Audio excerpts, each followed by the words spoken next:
Hi, everyone. I hope you're all doing well. Welcome.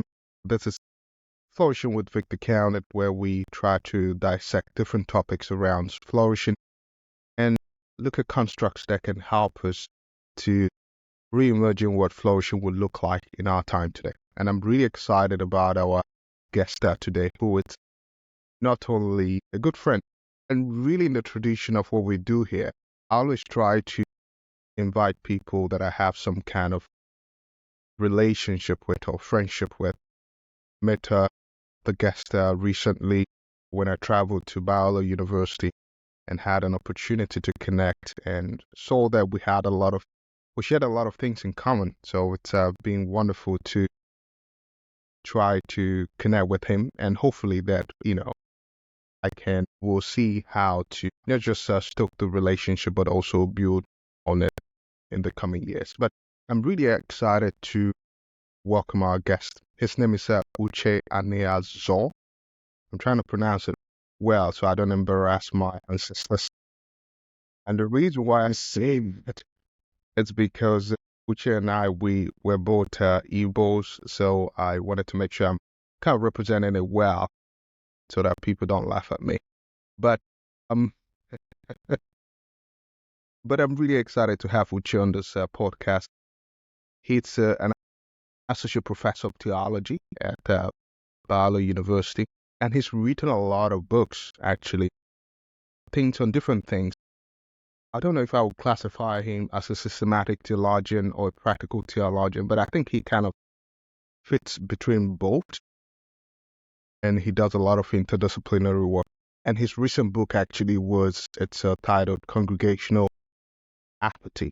And so today we want to talk about apathy, and I want to invite Uche in this conversation, but really to start with just a basic conversation around the definition. Uche, of course, I understand apathy is a construct it's a psychological construct that it's defined in different ways. But what is your definition of this construct itself, apathy? And thanks for having me on. It's a pleasure to be here with you. I enjoyed our time together in California, and this is a great opportunity to continue our conversation. Yeah, so apathy, the way that I'm approaching it in the book is I'm primarily concerned about apathy or disengagement or indifference towards the things related to our spiritual lives. And so Christians define themselves by a certain set of truths and practices and values, but oftentimes we find ourselves not energized by them, indifferent to them. And so apathy, the way that I'm using it, I'm treating it as a prolonged period of disinterest, indifference, lack of energy towards those things that should bring me and others flourishing. That's the way that I'm loosely defining it. But I'm trying to relate it primarily not just to all aspects of life, so to speak, but those things that we might identify as religious or spiritual. Yeah. You're asking, how does apathy more or less manifest in, what are some ways that it manifests in people's lives so that they might not be aware of it, but there might be some signs. Yeah. I think the way that it might manifest in Christian's life is, I think about it in terms of, here are a number of, let's say, practices that shape us as Christians. Basic things, you can talk about church attendance or church involvement or Bible reading or prayer or mission or evangelism. These different kinds of things that are just sort of definitive. I largely have in mind sort of like evangelical spirituality, evangelical Christianity. And the way that it manifests, as I've engaged with students over the years, it just manifests as a lack of interest that they can't get their minds around. They know that they should be interested in these things. And I think sincerely, these things do define them at some level. But in terms of like the energy and the emotional drive to engage those things, they just have a hard time doing it. And you can again go down that list in most of those areas. If you ask them, so how is it going in those areas? Many people would just say, I'm just not that interested. I know I should be, but I'm not. But then why do you think that's the case? Why that lack of interest might be the case for most people? Now, let's place it beyond just a church context, right? as individual, why do you think people might not be interested in something? It could be anything as a goal that they have for themselves. Why do you think this interest might be happening for the individual? That's good. Yeah. Yeah. I think it can be external factors or sort of internal factors, right? So by external, I simply mean things imposing themselves upon us from the outside that have a particular kind of effect on us. So I'll give you one example. We can be so inundated by meaningless content throughout the course of our day, whether it's sort of social media kind of content or just regular media content or sound bites and clickbait and these different kinds of things, that over the course of time, what ends up happening in our hearts and in our souls is we become numb to what's really meaningful. It's not that the apathetic person is apathetic towards everything. I don't think that's actually the case. I think apathy is selective. And so we are selectively apathetic towards what I would say are many meaningful things and quite driven by and excited about things that are meaningless. I think what happens in the course of many of our lives is that we're just so inundated with things that we should care about. Some of them are important, but a lot of them are not important. And so we become numb and deadened in our souls to things that really should be meaningful. I think that's one aspect. I think sometimes, and again, I know I'm limiting this sometimes to Christian context, but I think even people who have a strong commitment to very meaningful things, if they're told about these meaningful things week in and week out, I think there's something in the human soul that just gets numb to the same old, same old. And if we're honest with ourselves, we can sometimes just become overly familiar with things so that familiarity breeds contempt, so that we are so familiar that we no longer find ourselves that interested. And we get more interested in the things that are novel and new and the things that are familiar and grounding and rooting. Those are the things that we find boring and disinteresting. When it comes to practicing things, because the only way to get better at something is by practicing doing that thing. So how do we, what I said, distinguish between that, or rather still enjoy doing something even though we do it all the time? Like I know you love sports, and just don't tell anyone I know that Manchester United is your best team. That's what I picked up. But imagine you've watched Manchester, there's a lot of global fans. Sense of apathy doesn't seem to worn out. Why is that? In some cases, especially if it's something that you are engaged with all the time. But what's the difference between that group and those that are engaged in something over time or practice doing a particular thing, habit, or whatever that is? Oh, that's good. Yeah, I think that's a brilliant question. Yeah, I've asked myself something like that question, even as I've questioned my own excitement about Manchester United versus my excitement about other kinds of things in the course of my life. Well, this season, so Yeah. So what happened? I think the investment and requirement um, to stay engaged with Manchester United, although it requires time. So I got to wake up at 6 or 7 in the morning to watch the games here in the U.S. That's a little bit of a cost, but then it's passive. It's me sitting back and enjoying a match. It's me, in the course of my week, just kind of scrolling through. Here are the match stats. Here's how they're going to be doing their transfer. It doesn't require a lot from me. It's a repeated practice that I have to do in order to stay passionate about it. So you're exactly right. Like it's a practice that breeds a habit, that breeds passion. But the investment that's required is much less than if someone says to me, all right, I want you to stay engaged in your relationship with the church or your relationship with the invisible God. And here's what it's going to require. It's going to require non-passivity. It's going to require activity.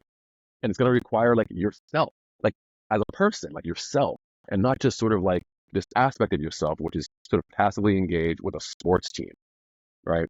And so I do think that the basic pattern for how do we stay engaged and stay passionate, I think it's the same thing. You're exactly right. It's repeated behavior, repeated patterns of behavior that breed and add to the fire and the passion. But one just requires more than the other requires. And sports engagement just doesn't require much.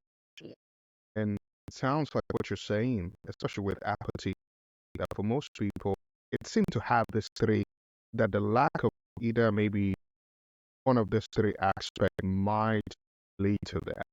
Because when you say you love something, that's great. But then it could be as a result of the intimacy or the relationship you have with that thing.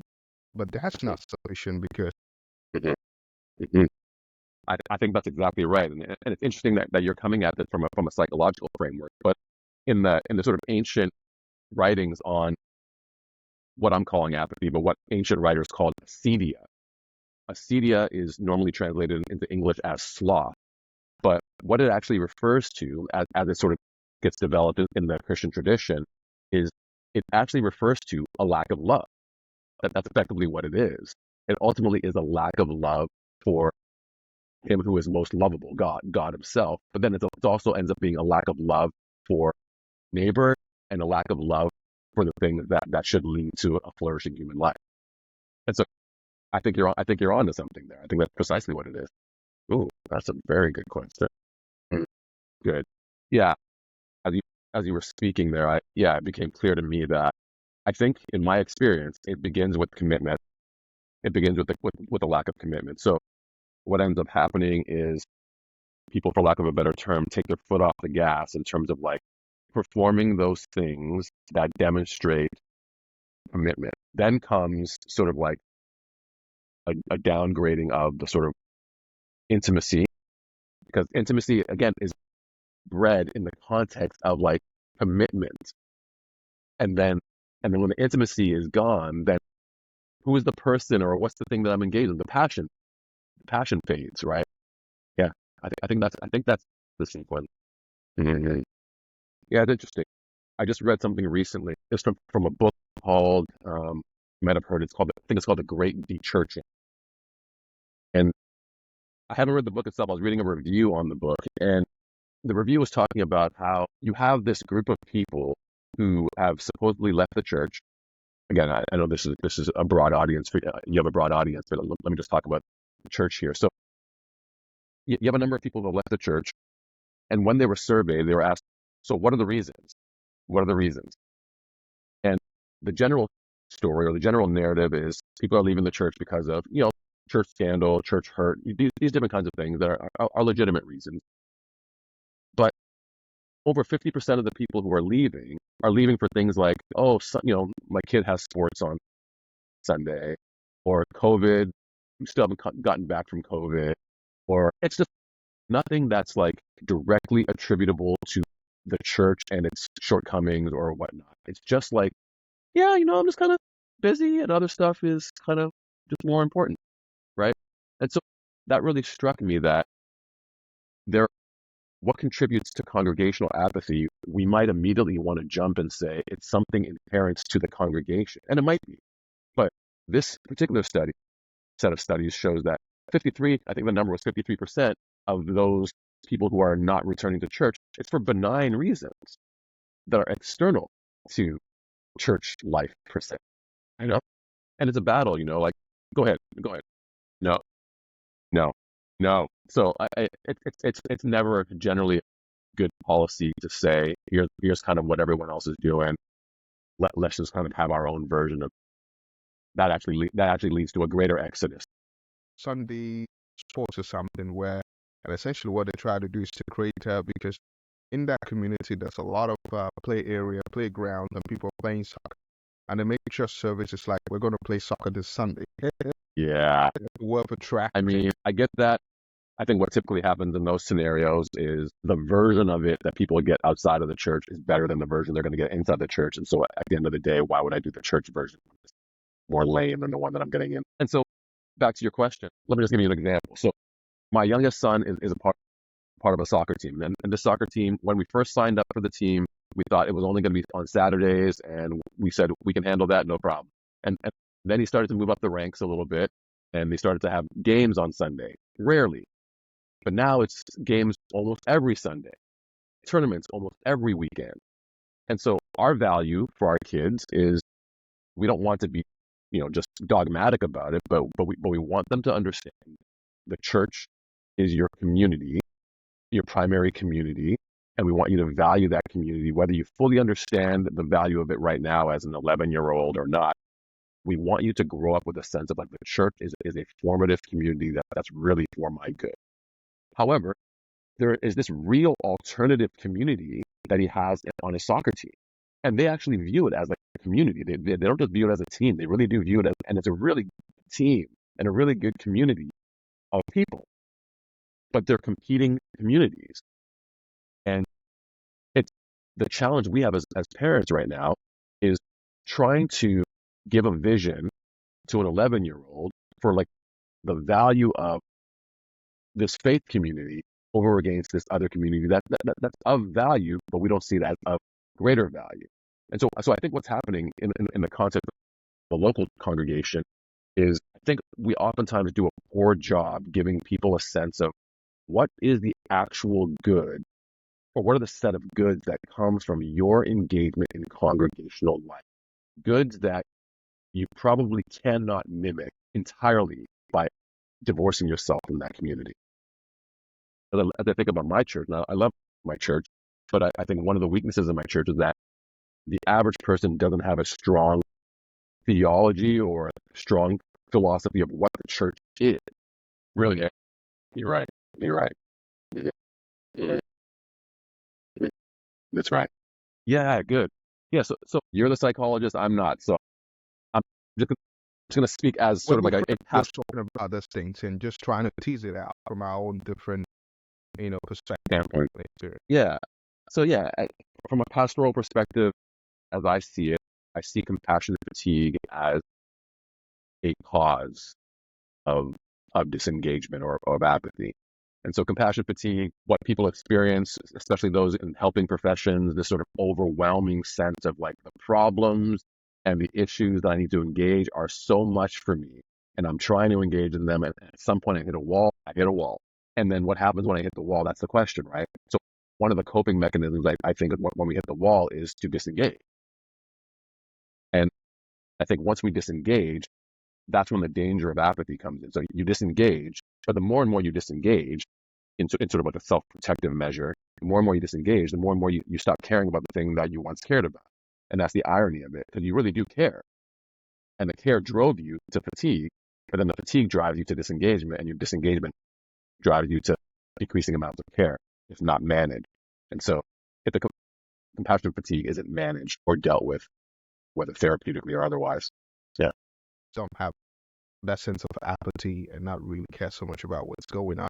Some would also maybe call that learned helplessness. Do you think it's connected to that in some way?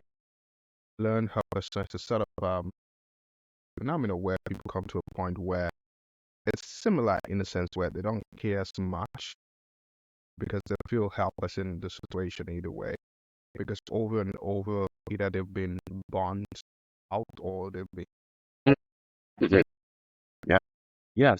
I've actually never heard of the term learned helplessness. So I think it overlaps with studies I read that talk about how when particular groups of people feel like they have no agency, that they're not actually able to make a change in their context. So there were studies done, for instance, of immigrants in various places, Netherlands, UK, Germany, who felt like they have no real power to change the political situation.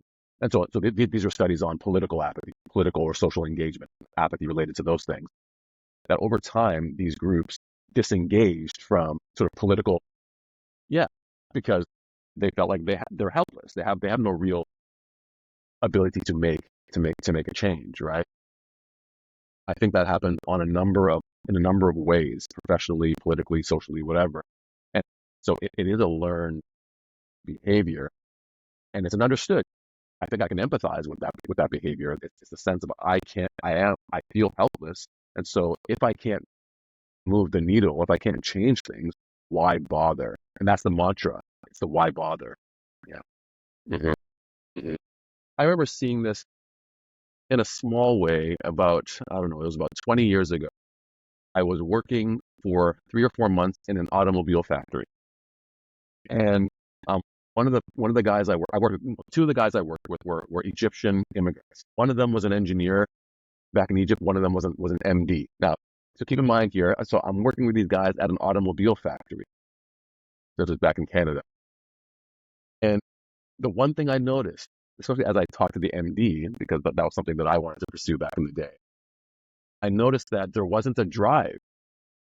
There wasn't a drive anymore, because here you have someone who was qualified in Egypt to practice medicine, comes to Canada, boom, no, your qualifications do not matter.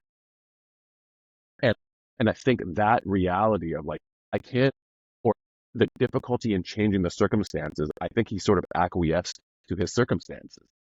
I was like, okay, if that's going to be the case, then what I'll do is I'll just do my auto factory job, and if I can make some decent money here, that's what I'll do. And smart guy, good guy, but circumstances made it so difficult for him to sort of like exercise the kind of agency that he felt he could exercise back in Egypt. He can't exercise that the same way in Canada. And so that wears on somebody. So anyway, small illustration of what Yeah, we're talking about. that's very powerful in many ways because I think the places we're born, the places that we live, have that disconnection or disinterest might just be. It's make we're talking about this and I'm having my wires kind of going up because I'm like maybe there's been points where I just have had this kind of experience as an individual myself. That's like a Yeah, theological argument on many levels. yeah, thank you. Yeah, trying to define apathy with respect to sin was one of the harder issues that I needed to address, because I knew that some approach apathy as something that just kind of happens to us. And so if it's something that sort of happens to us that we have no control of, then how in the world could we ever define that as a sin? So the way that I approach it in the book is coming back to your comment earlier about, is apathy related to love? I would say that it's entirely related to love, as I said earlier. So if apathy towards God is sort of in some way akin to a lack of love towards God, that is the cosmic sin, right? But I approach it a few other ways. So sin can be seen in at least three different ways biblically, right? So sin can be seen as something to which we are held captive, like slaves. We're enslaved to sin, so this power, it's like a power over us. Sin can be seen as sort of a sickness that we have to be healed from, or it can be seen as sort of like a transgression of a law. So we're lawbreakers and we need to be forgiven for that. And on all three of those fronts, if we think about apathy correctly, it's apathy for many of us, the way that we experience it, it feels like we're held captive to this emotional thing that we don't understand where it came from, but we're held captive to it. It's sort of like the sickness or deformity of the soul, where we should be oriented toward these very meaningful things in a way that is passionate, but for some reason we're not. And then if we're talking about loving God, and the greatest command is to love God, and we find our hearts not able to kind of get there, then that's a transgression of the law. So in all three of these different ways, apathy sort of meets the standard, so to speak, of being a sin. Now, it might not be a sin the way that we normally conceive of sin, but if we think of sin in a sort of robust way, then apathy is a sinful tendency. Even if it may come from external, internal factors, it is ultimately a sinful tendency. Chemistry say, yeah, yeah. Yeah, I think as you think about how do you approach this pastorally, I think you have to begin at the level of what are your values? So let's establish a set of values. So again, I'm thinking as a Christian. So what is it that in your heart of hearts you really do value? And so most Christians will say, in my heart of hearts, I value wanting to know Jesus and wanting to love the Lord with all my heart and wanting to love my neighbor. These are my set of values. Okay, so if we can establish these are the things that you agree with me are meaningful, are ultimate goods to be pursued as a Christian, these are your values. All right. So now let's talk about your orientation or posture towards those values. And this is where apathy comes in. Okay. And so then we say, okay, your orientation toward these values is less than awesome. It's falling short of standard. Okay. Now, can we agree that this falling short of standard is problematic, or it's at least less than ideal? Most people will follow you there. They have no problem with that. All right. So then the question then is, all right, so if we're able to say that this lack of passion, this indifference toward these things falls short of standard, the question then becomes, how do we bridge the gap, bridge that distance between here's the standard that all of us need to meet in terms of like loving the Lord, loving our neighbor, etc. We all fall short of it. How do we generate, for lack of a better term, passion and engagement? And so the way that I would approach that is, like with anything that's of worth in our lives or in our Christian lives, it has to be cultivated. It has to be cultivated, and it has to be cultivated over time. And so this is back to the beginning of our conversation today. Habits, the things that we do, our habits are developed by practices, and these habits form our hearts, and our hearts will then engage the things that we say are our values. But it begins with a set of practices that we can't excuse ourselves from or absolve ourselves from. And so then to this person, I'm going to ask a basic set of diagnostic questions that may sound juvenile, but I'm going to ask questions like, all right, so when you, for instance, read your Bible, do you spend more than 2 minutes reflecting on the kind of thing that you're reading? Do you ask questions about it? Do you reflect on it? Do you pray in response to it? Or do you just check the box? Or do you even do it at all? And I know it's not all about, so don't hear me as saying, it's all about just read your Bible and pray every day and whatever. It's not, life is way more complicated than that. Sort of engagement in these practices is a necessary, even if it may not be a sufficient criteria for moving forward towards passion and moving away from apathy. And so back to the beginning, start with your values, with their values, talk about the distance from the values, and then work with them thoroughly. How do you sort of cultivate a re-engagement, a passion to engage those values? Or a pastor or a church leader that try to do some of those things and try to help people cultivate values that can lead to the kind of passion that will get them re-engaged with the church. And that's the self-working. Yeah. Yeah. It's difficult because every person has their own set of issues that get in the way of engaging with God, right? Honestly, there could be anything from psychological, emotional issues. It could be family of origin issues. It could be things that need to be dissected and unpacked in in therapy, and a counseling room. There may be things that they need to unpack just personally in terms of like engaging with God as a person and having to like deal with what's going on in their soul. And so the reasons could be are multitudinous in terms of each particular person. But as I think about young people and as I engage with younger people, and I know this is not your whole audience here, but as I engage with younger people, I think the pattern is typically at some point they've stopped short of engaging something. Something something has stopped. They've hit pause on something. For whatever reason, they've hit pause on something. And they found themselves now in this spiral. And so when I intersect with them, they're at a point in this spiral where they feel like I have no idea how to get out of it because I don't even know if I want to get out of it anymore. Like I'm so far gone now that I feel like I'm just like dead and I'm just dead inside and I don't know if I even want to. So what do I do with those people? Honestly, I don't want to be overly simplistic, especially with a psychologist here.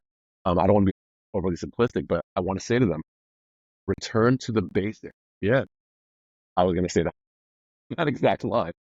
Return to those basics and continue in them, and trust that as you continue in them, you will slowly start the climb out of it. But climbing out of a mire, out of a swamp, is not a one and done thing. It may take a year to climb out of it.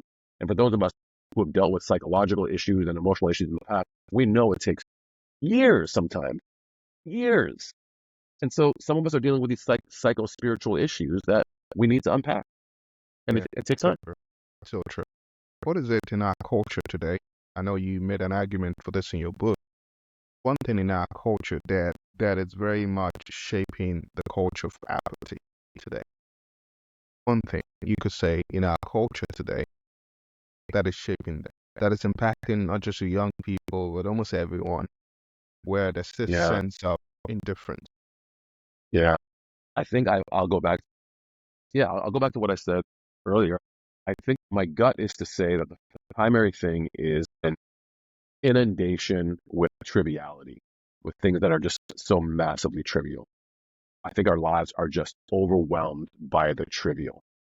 And I don't think we realize how much our lives are overwhelmed with the trivial. I try to be pretty intentional with my life, pretty deliberate. But even when I think about my habits during the course of a day, when I wake up in the morning, I will listen to a podcast or two. Some of them will deal with meaningful things. Other things are just like news bits. Some of these news bits are important. Some of them are not. But imagine the average person who's inundated with trivial bits of things that they're being summoned to care about. But if we step back and we ask, is this really that meaningful? Most of us with clarity of mind would say, of course not. But we're constantly being called to care about nothing, like nothingness, meaningless. Yeah, yes. So, I think about, I think about a year ago, maybe 2 years ago, when during the Oscars, Will Smith goes up and slaps, Chris Rock in the face. And that captured our news cycle for about a week. Right, The question is, right. and it was interesting to me, but who cares? Or even the recent one now with, I think, Taylor Swift, I think. I'm like, why Who does that make cares? it? Because, well, she's doing well. That's amazing. But, like, But think about the fact that we're finite, that we're limited in terms of like what we can give our hearts and our minds to. But our hearts and our minds are being summoned day in and day out to care about meaningless bits of things. And so we might try to be people of meaning and want to be these people who are deliberate in what we take in and whatever, but it just inundates us. And I'm not even a social media person, and yet I still feel like, man, if you ask me, tell me about these meaningless bits of news trivia, I would still be able to tell you, even though I'm not even on social media by choice. You know what I mean? And so I really think there's something there that's tied to this inundation with the trivial. There was a book that came out in the 80s, you're probably familiar with it, called Amusing Ourselves to Death. It was by a social theorist named Neil Postman. And he was talking about the television age. And he says how during the television age, so we're talking the 80s, we're talking pre-internet, pre-social media, pre-Twitter and TikTok, he's saying how we've been amused into indifference. And his basic point is that it's just the same, like our souls can basically not bear the amount of garbage that we're called to care about. And so what ends up happening is we just go numb. We treat all things as democratically meaningless, so to speak. Like everything's equally meaningless. And so I don't like harping on social media. I'm just not one of those people that harps on it and thinks like the phones and social media are like the devil. However, I can't escape the fact that I think it's a major ill. It's a major ill, not just for young people. I think for 40 somethings, 50 somethings alike. it makes sense to practically say not to have a social media account. But I think that's kind of Yeah, impractical in our yeah, time and day that's right. now, where we need people to be at the forefront of these things. Otherwise, the only content that you find there, I think that might not really have much substance to help people grow and flourish. So, That's right. but what do you think that can be done? How can one protect themselves? Yeah, maybe the way I would approach it is not so much thinking about protection in sort of like a defensive posture, but thinking about how do we cultivate, we go on the offensive. How do we cultivate meaning, so to speak, in our lives? And so one of the ways I would think about cultivating meaning is committing, for instance, this is what I've tried to commit to do, is I'm gonna commit to reading something long form, like a long form article or a chapter or something that honestly that forces me to like sit still, track the argument, and see like something that's beyond a soundbite. And it sounds so small, but Right, it's forcing us to not be soundbite people. right, right. not be Twitter feed people, but people who are able to like slow down in our lives and engage something.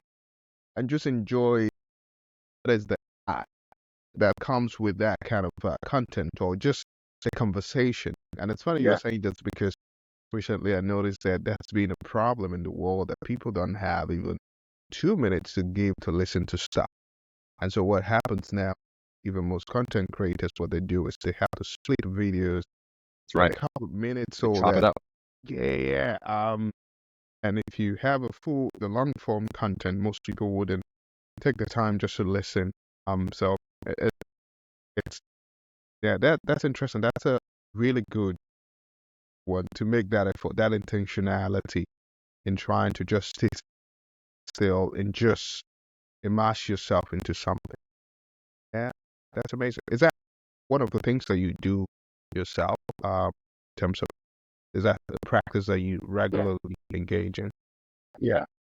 I've tried to force myself. Like I'll go through seasons where I'm reading just so much news opinions, like not even like news reporting, but just the news opinion kind of site.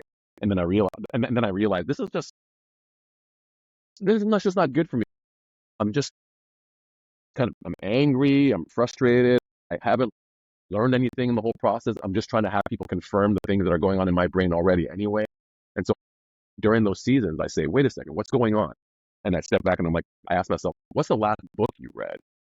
You know, what's the last like argument, like theological argument you've actually tracked with? And I'll look at myself and I'll be like, well, none. Like I'm being lazy. I'm being intellectually and spiritually lazy. And so then, and I've had to commit over the last year or so to say, okay, like I'm just going to be a person who's going to read a like book, like paper. I'm going to read one, and I'm going to try to like learn from it. I'm going to sit at night and try to read 20 minutes, 30 minutes, and try to read a chapter or half a chapter, depending on how slowly I'm reading, just so that I'm keeping my mind able to engage with things that are meaningful. Because typically, an opinion piece or Twitter thing or whatever is not going to have much depth or substance to actually feed a soul, so to speak. You know what I mean?